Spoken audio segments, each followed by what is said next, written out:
화재 발생 유형 및 대처 방법. 행복한 학교를 위한 무지갯빛 안전교육. 이번 시간에는 화재 안전에 대해서 김정석 선생님과 함께 이야기 나눠보도록 하겠습니다. 선생님 안녕하세요. 안녕하세요. 네, 이번 시간에는 화재 안전에 대해서 좀 이야기를 나눠보려고 하는데요. 어떤 이야기부터 해주실 건가요? 먼저 화재에 대해 정확히 알아볼까요? 화재란 화학적인 폭발로 연사하는 현상인데요. 누군가 의도를 가지고 방화를 저지르거나 관리 소홀, 부주의로 인해 발생하는 등 그 원인은 굉장히 다양합니다. 그렇죠. 화재의 원인이 굉장히 다양할 뿐만 아니라 화재는 좀 개인적으로 제 생각엔 좀 무서운 재난이라는 생각이 듭니다. 단 한 번의 실수, 단 한 번의 잘못으로 정말 모든 것을 잃을 수 있다는 생각이 들거든요. 네, 맞습니다. 잠시의 방심이나 판단착오로 시작된 화재는 순식간에 소중한 인명을 물론이고 재산까지 일시에 앗아갈 수 있죠. 그래서 화재 안전을 지키는 건 철저한 예방부터 시작된다고 볼 수 있는데요. 일상 속에서 불조심을 생활화해야 하고 대처 방법을 익히는 것도 중요하겠습니다. 네, 일상 속에서 실천해야 하는 불조심. 예를 들면 어떤 것들이 있을까요? 화재는 언제 어디서나 발생할 수 있는 가능성이 있기 때문에 여러 가지 있을 수 있겠죠. 다음 그림을 함께 보실까요? 그림을 살펴보니까 이곳은 가정집 같은데요.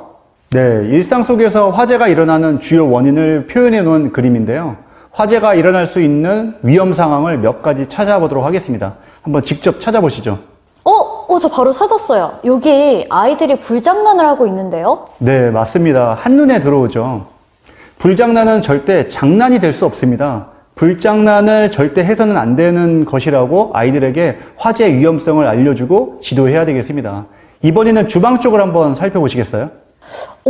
자세히 보니까 여기 냄비가 끓고 있어요. 네, 그렇죠. 그런데 주방에 있는 사람은 통화를 하고 있네요.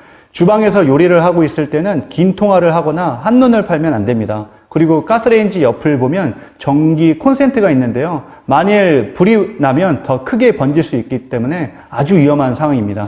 정말 위험한 상황인 것 같은데요. 그런데 창문 밖에 서 있는 사람은 뭘 하고 있는 거죠? 혹시 담배꽁초를 던진 걸까요? 잘 보셨네요. 불씨가 남아있는데도 불구하고 담배꽁초를 쓰레기통에 그대로 버렸죠. 이런 행동도 화재로 이어질 수 있기 때문에 주의해야 되겠습니다. 네, 이렇게 그림을 통해서 일상 속에서 화재가 일어나는 원인 그리고 상황에 대해 살펴봤는데요. 이런 상황을 막으려면 무엇보다도 예방이 중요할 것 같습니다. 그렇죠. 그러면 예방 방법에 대해서 알아보도록 하겠습니다. 먼저 첫 번째로 살펴봤던 아이들의 불장난에 대해서는 이야기했으니 두 번째로 가스로 인한 화재부터 살펴보도록 하겠습니다. 원인은 주로 사용자의 부주의와 관리 소홀인데요. 가스불을 끄는 순간까지 자리 이탈은 금물이라는 것을 기억해 주셔야 하겠습니다. 화재 예방을 위해서는 우선 주방 환경을 잘 정돈하는 것부터 시작이 돼야 되고요. 불 가까이에 있는 종이, 식용유, 냄비 받침, 그리고 나무로 된 조리기구 등 인화물질 등을 두어서는 안 되고요. 조리기구 주변에 우선 눌러붙은 기름때도 제거해야 되겠습니다. 특히 가스레인지 등 연소기구는 자주 청소를 해야 하고요. 불구멍 등 막히지 않도록 해야 하고 오래된 환기구의 기름때도 꼭 제거하는 것이 좋습니다. 네, 가스로 인한 화재 사고의 위험성을 좀 예방할 수 있는 방법 알려주셨습니다. 우리가 자주 발생하지는 않지만 사실 가스레인지나 가스 점검을 주기적으로 받잖아요. 이런 것도 좀 화재 예방과 관련이 있는 걸까요? 그렇죠. 가스 호스가 낡거나 손상이 있을 때는 즉시 새 것으로 교체해야 합니다. 그리고 가스를 사용할 때 주기적으로 가스가 새고 있는지 냄새로 확인하고 자주 환기를 시켜야 되겠죠. 혹시 가스가 노출된 것 같을 때에는 즉시 밸브를 잠그고 창을 열어주시고요. 자칫 불꽃이 튀어 화재로 이어질 수 있으니 선풍기나 환풍기 등 전기기구 등의 사용도 절대로 해서는 안 되겠습니다. 외출 시에는 밸브 점검은 꼭 필요하고요. 만일 불이 났다면 식용유 등 기름 부위에 물을 붓는 일은 절대로 해서는 안 되는데요. 연소면에서 확대해 더 큰 화재를 유발하기 때문입니다. 네, 만약에 그런데 우리가 당황하다 보면 이 불이 발생했을 때 이 기름이 있는 부분에 물을 끼얹는 상황이 발생할 수도 있잖아요. 이런 경우에는 좀 어떻게 대처해야 할까요? 우선은 정신을 잘 차려야 됩니다. 우선은 주변에 어떤 뚜껑이라든가 혹은 채소 등을 이렇게 덮어서요. 바로 열을 내리는 방법으로 진화를 해야 되겠습니다. 그리고 그림에는 안 나왔지만 추가로 말씀드리고 싶은 부분이 유류로 인한 화재입니다. 유류라고 말씀하셨는데 난로나 기름에 사용하는 이런 유류, 화재 말씀하시는 건가요? 네, 맞습니다. 가장 흔한 경우를 예를 들면 튀김 요리를 할 때 기름이 가열돼서 넘치면 화재가 일어날 수 있는 거죠. 유류는 인화성 물질로서 주로 석유 등을 말하며 우리 생활에 많은 도움을 주지만 화재 위험이 높고 불이 붙으면 순식간에 확대되므로 취급에 세심한 주의를 기울여야 하겠습니다. 네, 유류를 사용할 때는 평소보다 좀 각별한 주의가 필요하다는 사실까지 말씀해 주셨습니다. 어떻게 그렇다면 이 화재를 예방할 수 있을까요? 유류는 다른 물질과 함께 저장하지 않도록 하는 것입니다. 유류 저장소는 환기가 잘 되도록 하고 가솔린 등 인화물질은 용도에 맞게 사용을 해야 되겠죠. 석유, 난로, 버너 등은 사용 도중에 넘어지지 않도록 고정을 해야 되겠습니다. 사용 중 이동은 절대 금지겠죠. 보일러나 난방기구에 이상이 있을 때는 즉시 수리를 해야 하고요. 난로 등의 열기구 이 부근에는 이불, 커튼, 화학제품 등이 불에 타기 쉽기 때문에 주변에 이러한 물건들을 두지 말아야 되겠습니다. 특히 인화성 물질을 취급해서는 안 되겠고요. 유류 화재 시는 물로 불을 자꾸 끄려고 하는 경우도 있는데 물이 아닌 모래로 뿌려주는 것이 올바른 진화 방법이 되겠습니다. 네, 유류로 인한 화재 사고를 좀 예방할 수 있는 방법 구체적으로 말씀을 해주셨는데요.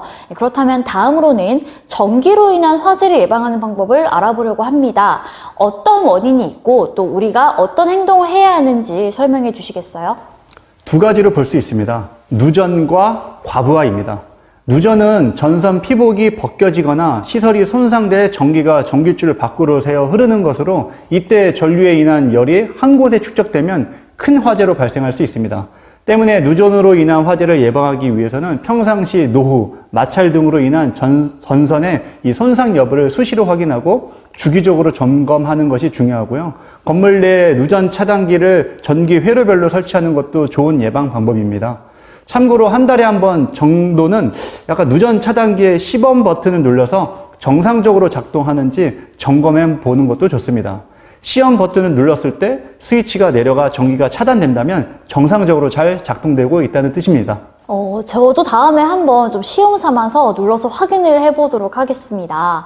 그렇다면 과부하는 어떤가요? 요즘은 사실 여름뿐만이 아니라 사계절을 가리지 않고 냉방이나 난방기구의 사용량이 굉장히 많은 편이잖아요.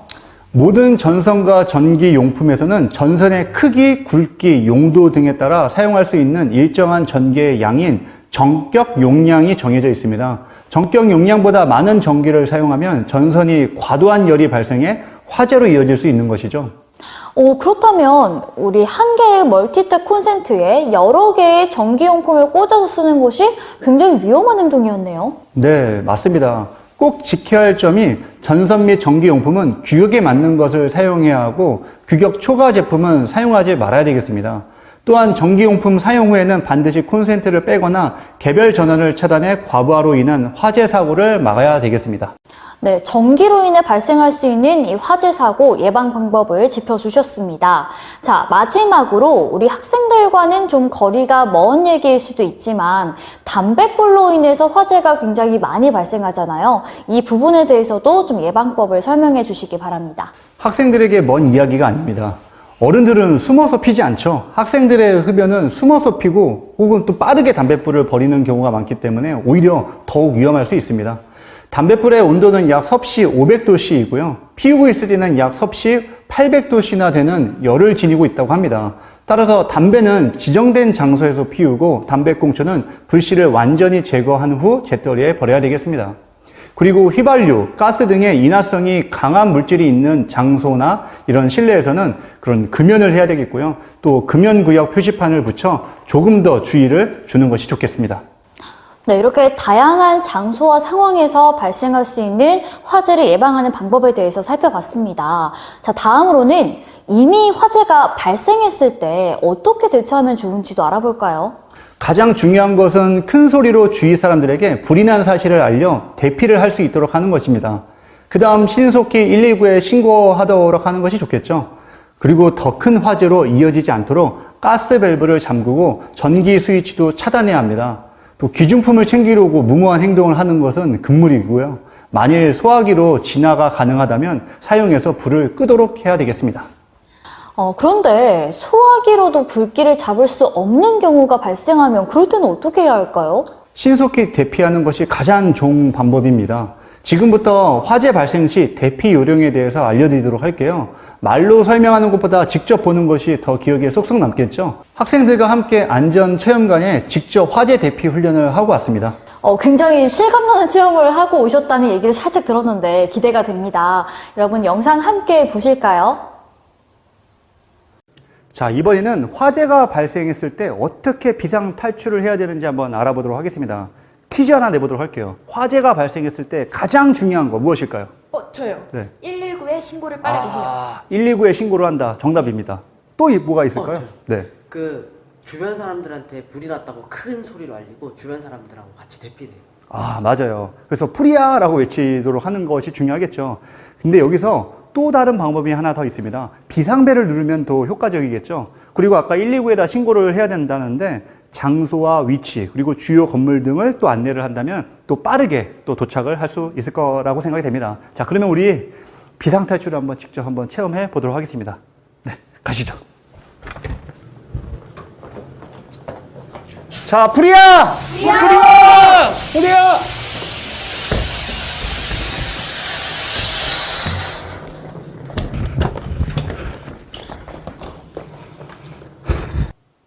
자, 이렇게 오늘 화재가 발생했을 때 이렇게 비상 탈출을 한번 해보았는데요. 자, 어떠셨나요? 굉장히 무섭고 그랬었죠. 자, 여기서 중요한 게 있습니다. 연기가 너무 많고, 그 다음에 앞이 안 보일 수가 있기 때문에 우리 또 그걸로 인해서 부상을 당할 수가 있어서 코와 입을 반드시 막아야 됩니다. 이렇게 젖은 수건이나 손수건을 활용해서 코와 입을 막으면 너무 좋겠지만 만약에 그것이 없다면 손으로도 꼭 막아서 자세를 낮게 하고 그 다음에 벽 쪽에 붙어서 안전하게 신속하게 이동을 해야 되겠습니다. 가장 명심해야 될 거, 연기가 폐에 들어가지 않게 하는 것이 중요합니다. 아시겠죠? 네, 알겠습니다. 선생님 굉장히 안전체험관에서 열심히 체험을 하고 오신 것 같은데요. 영상을 보니까 좀 더 이해가 잘 되는 것 같습니다. 불이 났을 때 어떻게 대피해야 하는지 좀 기억에 남아서 저도 앞으로는 대피를 잘 할 수 있을 것 같은데요. 여기서 좀 몇 가지를 잠깐 짚고 넘어가 보도록 하겠습니다. 영상에서는 안에서 불이 나 밖으로 대피하는 상황이 그려졌었는데요. 만일 실내에 있는데 문 밖에서 화재가 나서 대피가 어려울 때는 어떻게 하면 좋을까요? 문 밖 화재로 인해 통로를 이용한 대피가 곤란할 경우에는 절대로 손잡이를 만지거나 문을 열지 말아야 합니다. 그리고 창문이나 문틈을 물에 적신 수건으로 막은 후 창문 밖으로 소리를 지르거나 물건을 던지는 등 구조 요청을 합니다. 창문이 없을 경우에는 119로 신고를 통해 자신의 위치를 알리는 등 적극적인 대응을 해야 하고요. 만약 실내에 물이 있다면 불에 타기 쉬운 물건 등에 물을 좀 뿌리고 불에 쉽게 타는 커튼 등은 떼어놔야 하겠습니다. 그렇다면 이런 사례도 있을 것 같습니다. 아래층에서 화재가 나서 이 불과 연기가 아래층에서 위층으로 올라올 때도 있잖아요. 그럴 땐 아래층에서 화재가 발생하여 불과 연기가 위로 올라오는 상황이라면 바로 옥상으로 대피를 해야 하고요. 그리고 구조를 요청해야 되겠습니다. 이때 고층으로 올라가기 위해서 엘리베이터를 이용하는 것은 갇힐 위험성이 있기 때문에 절대 금물입니다. 화재 발생 시 진화시설 및 대피시설 활용 방법. 네, 화재가 발생해서 대비하기 위해서 진화시설이나 대피시설이 어디에 있고 또 사용 방법을 아는 것도 굉장히 중요한 부분일 것 같은데요. 이 부분 몇 가지만 소개해 주실 수 있을까요? 네, 초기 진화에 도움이 되는 소화기와 탈출 시 이용 가능한 왕관기 사용법, 그리고 건물에 설치되어 있는 진화시설인 방화 셔틀까지 한번 알아보도록 하겠습니다. 네, 가장 먼저 초기 진화에 도움이 된다는 소화기부터 알려주시죠. 학교뿐만 아니라 가정, 그리고 다중 이용시설, 버스 등 여러 곳에 화재 발생 시 사용할 수 있는 소화기가 배치되어 있습니다. 소화기에도 종류가 여러 가지가 있는데요. 흔하게 볼 수 있는 분말 소화기부터 설명해 드리도록 하겠습니다. 분말 소화기는 일반 화재인 A형 화재, 유류 화재인 B형 화재, 전기 화재인 C형 화재에 사용되는 소화기를 말합니다. 분말 소화기는 질소, 이산화탄소와 같은 불에 잘 타지 않는 기체의 고압가스를 이용하여 소화약품에 분말을 뿌려내는 방식의 소화기입니다. 또 어떤 소화기가 있을까요? 네, 직접 던지는 투척용 소화기가 있습니다. 투척용 소화기는 사용 방법이 간단하고 어린이, 노약자 등 누구나 손쉽게 사용할 수 있는 소화기입니다. 유류, 전기, 일반 화재 등 모든 화재에 진압이 가능하며 액체 상태의 소화기를 불이 난 곳에 던져주기만 하면 사용이 가능합니다. 그리고 일반적으로 잘 사용되지는 않지만 이산화탄소 소화기와 포말 소화기가 있습니다.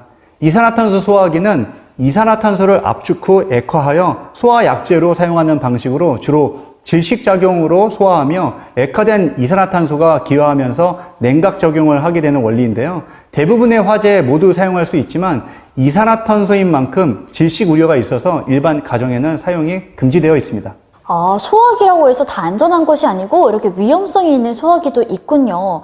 그렇다면 포말 소화기는 어떤 건가요? 포말 소화기는 액체 상태의 화학 약제를 이용하는 소화기로 주로 일반 화재, 유류 화재, 진화용으로 사용됩니다. 소화 성능은 뛰어나지만 사용법이 번거롭고 약제에 의한 부식 가능성이 높아서 잘 이용하지는 않는다고 합니다. 그렇다면 굉장히 다양한 소화기 종류에 대해서 말씀을 해주셨는데 가장 일반적인 게 첫 번째로 소개했던 분말 소화기인 것 같습니다. 그런데 실제로 소화기의 사용법을 제대로 알고 있는 사람들은 많지 않을 것 같은데요. 학생들에게도 이 점을 알려주는 게 참 중요할 것 같습니다. 소화기 사용법 어떻게 지도하면 좋을까요? 아무래도 직접 사용을 해보는 게 가장 좋은 방법이겠죠. 한번 보실까요? 이번에도 준비한 것이 있군요. 빨리 만나보시죠. 자, 여기는 화재 발생 시 행동 요령을 우리가 체험할 수 있는 화재 안전 체험관입니다. 자, 여기서 제가 강조할 사항이 하나 있는데요. 바로 가장 중요한 게 있어요. 초기 진화. 자, 우리가 화재가 발생했을 때 처음 어떻게 하느냐에 따라서 정말 우리가 예방을 할 수가 있는데요. 각종 우리가 소화기가 굉장히 주변에서 많이 봤었을 텐데 가정에서 혹시 본 적이 있을까요? 저요. 네. 저 아파트 복도에서 그 소화기 봤어요. 복도에서 또 어디요? 저도 저희 집 신발장에 작은 소화기가 있더라고요. 네, 우리가 이렇게 소화기는 흔히 볼 수 있는데 이 흔히 볼 수 있는 소화기를 어떻게 사용하는지는 잘 모르는 사람이 굉장히 많아요. 오늘 제가 직접 한번 알려드리고 한번 체험을 한번 하는 시간을 갖도록 하겠습니다. 자, 소화기 사용법에 대해서 한번 알려드리도록 하겠습니다. 소화기 사용법은 굉장히 간단해요. 가장 먼저 안전핀을 뽑고 그 다음에 호스를 뺀 상태에서 불이 난 방향으로 쏘면은 우리가 초기 진화에 굉장히 도움이 되는데 중요한 게 있어요. 안전핀을 뽑을 때 안전핀을 이 소화기를 들은 상태에서 안전핀은 뽑히지가 잘 않습니다. 그래서 소화기를 내려놓은 상태에서 안전핀을 뽑아야 이렇게 쉽게 뽑히가 되는 것이죠. 실내에서는 이 바람이 불지 않기 때문에 그냥 어느 방향이나 상관이 없는데 실외에서는 바람을 등지고 그리고 불이 난 방향에다 이렇게 호스를 갖다 대서 우리 빗자루를 이렇게 쓰는 것처럼 이렇게 안전하게 한번 해보면 좋을 것 같습니다.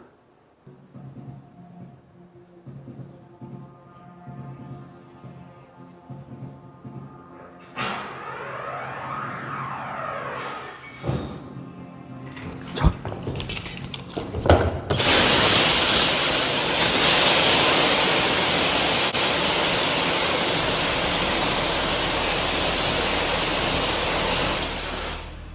네, 소화기를 직접 사용하는 방법에 대해서 영상으로 알아보았습니다. 분사력이 굉장하네요. 이게 올바르게 사용하는 것도 중요하지만 사실 이 소화기가 망가지지 않도록 관리하는 방법도 중요할 것 같아요. 어떻게 관리를 해야 할까요? 우선 소화기는 눈에 잘 띄는 곳에 두어야 하겠고요. 습기나 직사광선을 피해야 합니다. 그리고 수시로 점검하여 용기의 부식을 방지해야 하고요. 그래서 소화기 아래에 스티커를 붙여 한 달에 한 번 체크를 하는 것도 중요합니다. 그러면 바닥에 스티커를 체크하기 위해서 소화기를 들면 이렇게 자동적으로 흔들어지기 때문에 굳거나 부식되는 것을 예방할 수도 있습니다. 자, 이번에는 소화기에 이어서 탈출 시 용이한 왕관기에 대해서 알아볼 차례인데요. 왕관기, 제가 실제로 보기만 했지 사실 어떻게 사용하는지는 잘 모르겠더라고요. 네, 왕관기는 긴급 상황 발생 시 사용자의 자체 무게에 의해서 자동 하강하는 그런 기구로 피난자를 안전하게 지상까지 인도하는 장치인데요. 주로 3층 이상 10층 이하의 건물에 설치되어 있습니다. 왕관기도 소화기처럼 종류가 다양할 것 같은데요. 그렇습니다. 왕관기는 일반 왕관기와 간이 왕관기가 있는데요. 차이점이 있습니다. 바로 반복 사용 여부 가능인데요. 일반 왕관기는 끈 양끝에 2개의 안전벨트가 있어서 한 번 설치하면 여러 명이 반복해서 사용할 수 있지만 간이 왕관기 같은 경우에는 안전벨트가 하나이기 때문에 설치 이후 한 번 사용하면 다시는 사용할 수 없습니다. 왕관기 사용법, 이것도 궁금한데요. 어떻게 사용하는 건가요? 우선 왕관기를 박스를 개봉해서 왕관기를 꺼내고요. 지지대에 왕관기 후크와 속도 조절기를 연결해서 조인 너트를 끝까지 조여줍니다. 그리고 지지대를 바깥으로 향하게 하고 릴을 밖으로 던지게 되는데요. 왕관기 벨트를 잡고 안전고리를 밖으로 밀어줍니다. 다음은 왕관기 벨트를 위에서 아래로 가슴으로 안전하게 착용하고 안전고리를 가슴 쪽으로 당긴 후 꽉 조여줍니다. 속도 조절기 아래 로프를 잡고 하강 준비를 하는데요. 하강 시에는 양팔을 벌린 후 벽에 밀면서 내려가야 하겠습니다.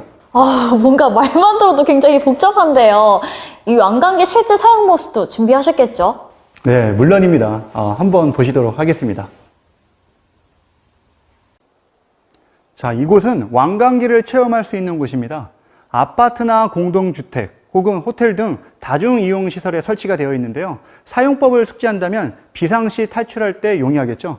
자, 그러면 제가 직접 한번 시범을 한번 보여드리도록 하겠습니다. 한번 따라오시죠. 네. 네, 왕관기를 실제 설치도 한번 해보고 우리가 한번 비상시 탈출을 하는 것을 한번 직접 체험을 한번 해보도록 할게요. 자, 우리 여기 왕관기를 설치하기 전에 여기 지지대가 있는데 지지대에다가 이 왕관기를 이렇게 후크를 딱 겁니다. 그리고 이게 빠지지 않기 위해서 이렇게 나사를 조이고요. 자, 그 다음에 여기 보이게 된다면 사람이 안전하게 할 수 있는 이 보호대가 있는데 이 보호대를 착용을 한번 해보도록 할게요. 이거를 열어서 겨드랑이에다가 이렇게 안전하게 끼도록 합니다. 그럼 선생님 그렇게 하고 나서 어떻게 내려가요? 자, 이제 여기서 중요한 사항이 있습니다. 여기 로프가 있는데 이 로프를 들고 내리면 안 되겠죠. 이 로프를 이 창밖으로 던져야 되는데 사람이 있는지 없는지를 확인한 상태에서 한번 제가 직접 한번 던져 보도록 할게요. 자, 사람이 없는 것을 확인하고 로프를 바깥으로 던지면, 자, 로프는 창문 바깥으로 있고 지금 현재 이 안전보호대는 지금 제가 걸려 있죠. 여기에서 이게 도르래의 원리에 의해서, 자, 이 바깥으로 내려가게 되면 천천히 이렇게 올라오게 되는데 이 도르래의 원리에 의해서 제가 천천히 내려갈 수가 있게 되는 것입니다. 직접 제가 한번 내려가 보도록 하겠습니다. 자, 처음에는 로프를 이렇게 두 손을 딱 잡은 상태에서, 자, 한 발을 내밀어서 이렇게 타이트하게 딱 걸리게 되고요. 이때 중요한 게 있어요. 이 로프를 잡고 내려가면 어떻게 될까요? 손이 다칠 수가 있습니다.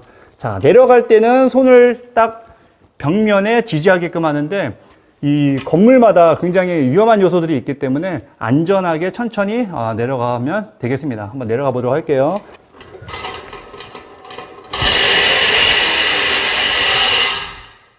와, 선생님, 왕관기 타고 내려오시는 모습이 약간 영화 주인공 같았습니다. 너무 멋졌는데요. 다음으로는 건물에 설치된 방화 셔터에 대해서도 좀 알아보도록 하겠습니다. 방화 셔터, 자동으로 불의 확산을 막아주는 시설로 알고 있는데요. 네, 화재에 저항하는 기능이 있는 셔터로 불이 더 크게 번지지 않도록 자동으로 작동되도록 설치되어 있는 장치인데요. 몇 가지 안전수칙이 있습니다. 방화 셔터와 관련된 안전수칙, 어떤 건지 지금부터 설명해 주시죠. 먼저 방화 셔터가 동작할 때 안전수칙입니다. 첫째, 대피 훈련 및 왕관기 오작동으로 인해 방화 셔터가 작동될 때 절대로 무리하게 밑을 지나가지 않아야 합니다. 둘째, 오작동일 경우 방화 셔터가 다 내려올 때까지 기다린 후 신고를 합니다. 셋째, 실제 상황일 경우 비상구라고 적힌 부분을 힘껏 밀어서 통과를 하게 되고요. 넷째, 손잡이를 강하게 당겨 탈출구를 열고 이동을 합니다.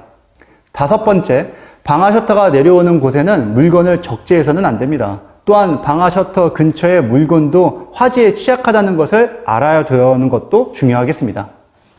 방화 셔터는 아무래도 좀 기계의 힘으로 움직이는 것이기 때문에 여러 가지 지켜야 할 주의사항들이 많은 것 같습니다. 이 방화 셔터를 관리하는 데에는 어렵지 않나요? 방화 셔터를 관리할 수 있는 방법으로는 화재는 언제 어디서 일어날지 모르기 때문에 학교 시설에 있는 방화 셔터의 위치를 알고 있어야 하며 내려가는 바닥에 물건이 없는지 수시로 확인하면 되겠습니다. 네, 지금까지 화재 안전과 관련해서 학습을 했는데요. 체험관 영상을 통해 학생들이 지도하는 방법도 보고 또 기본적인 안전 수칙도 배우고 유익한 시간이었던 것 같습니다. 유익한 시간이 되었다니 저도 참 기쁩니다. 연수를 듣고 있는 분들도 이번 시간에 배운 안전 수칙을 잘 기억해 두셨다가 학생들이 위험한 상황에 빠졌을 때 대응할 수 있도록 잘 지도해 주셨으면 좋겠습니다. 네, 이것으로 이번 시간 마치도록 하겠습니다. 감사합니다.